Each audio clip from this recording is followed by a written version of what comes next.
The Lever. Subscriber-supported journalism that holds power accountable.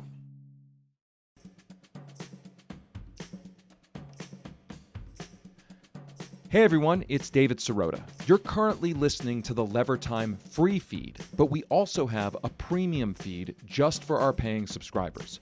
On this week's Lever Time premium feed for our paying subscribers, we have a fantastic episode investigating Elon Musk's role in the 2024 election and how exactly Musk could benefit from a Trump presidency. What follows here is an excerpt of that episode to give you a taste of the kinds of things on our premium Lever Time feed.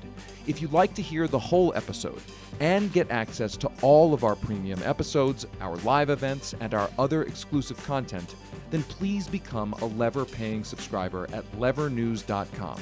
As a listener-supported news outlet, our paying subscribers make our journalism possible. At the suggestion of Elon Musk, who has given me his complete and total endorsement. That's nice. I will create a government efficiency commission tasked with conducting a complete financial and performance audit of the entire federal government and making recommendations for drastic reforms. Last month, Donald Trump announced a plan to radically restructure the federal government if he wins the presidency. And he promised that the person who would lead the initiative would be the richest man in the world. And Elon, because he's not very busy, has agreed to head that task force. The announcement came just a few months after Elon Musk announced that he'd be bankrolling a super PAC to boost Trump's election bid. And now, in a legally questionable gambit, Musk is offering $1 million to people who sign a petition his Trump super PAC is pushing. That we're going to be awarding $1 million to randomly to people who have signed the petition every day from now until the election. There's nothing new about billionaires spending big money on American elections. Unfortunately, that's now a common occurrence, especially in the post-Citizens United era. What's different here is that Musk has made himself a central figure in the campaign. He's not donating money from the shadows. He's become part of the election itself. And the question is, why? One theory is that Musk's corporate empire, which includes government contractors Tesla and SpaceX, it could benefit from Musk heading a government commission overseeing an administration's plans to privatize various parts of the government. The more privatization, the more government largesse for corporate contractors.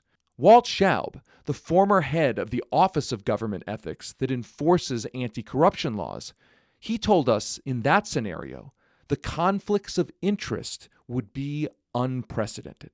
So the idea of Musk coming in to run some sort of efficiency commission in a second Trump administration poses catastrophic conflicts of interest if he comes in as a government official.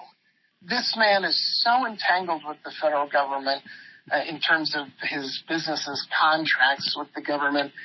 And my understanding is that some of those contracts are classified and we don't even know everything he's doing with the government. And there are a great many recommendations he could make that would directly impact his financial interests. So it's a terrible idea, and it makes Trump's own conflicts of interest look small in comparison. Ethics laws are supposed to prevent those kinds of conflicts. The Office of Government Ethics is supposed to enforce the laws compelling federal officials to divest holdings that create those kind of conflicts. But here's the thing. Currently, there is no director of that office because Senate Republicans are running their old Merrick Garland Supreme Court trick. They're blocking the nomination of a new director to a new 5-year term until after the election.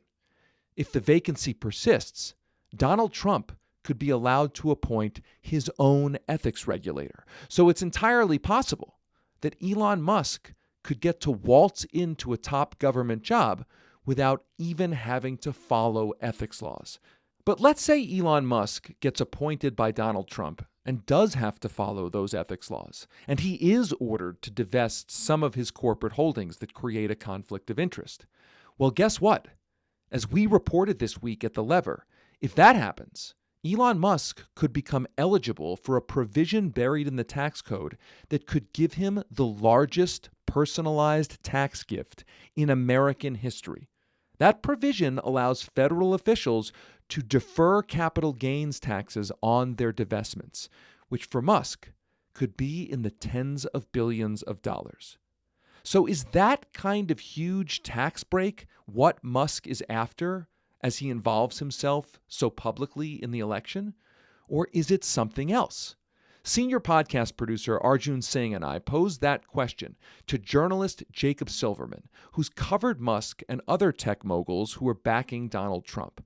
Silverman is the author of the book Easy Money: Cryptocurrency, Casino Capitalism, and the Golden Age of Fraud. He's also the author of the book Terms of Service: Social Media and the Price of Constant Connection. He's currently working on a new book about the reactionary tilt of Silicon Valley executives, which will be published next year. Silverman recently won a legal suit forcing Elon Musk's company, X, otherwise known as Twitter, to divulge who is investing in the company along with Musk. Here's our discussion with Jacob Silverman. Silicon Valley, for the last, 10, 15 years, it's been considered more of a Democratic stronghold among the Silicon Valley donor class. But that seems to have somewhat abruptly changed.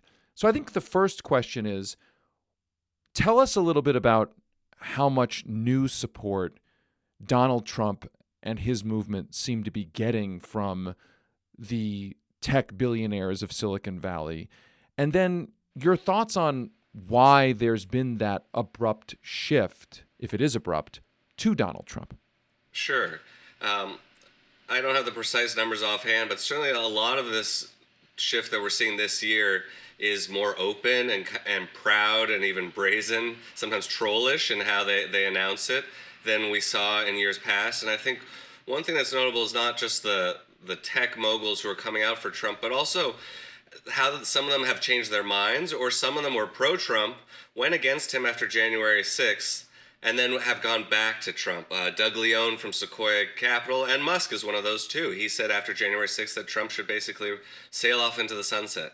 So I think some of this is definitely newer, and it builds on these authoritarian impulses or authoritarian style that I think is really ascendant in tech over the last 10 years. And I think it also builds on a sense of grievance that a lot of them have, that they sort of played along with social liberalism and the Democratic Party.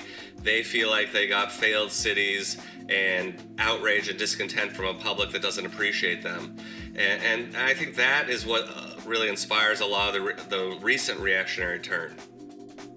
Thanks for listening to this short excerpt from our Levertime Premium feed, which is available only to our paying subscribers.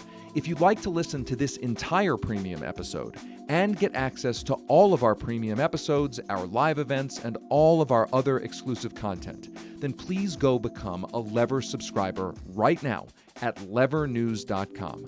We're a listener-supported news outlet, so our paying subscribers make our journalism possible.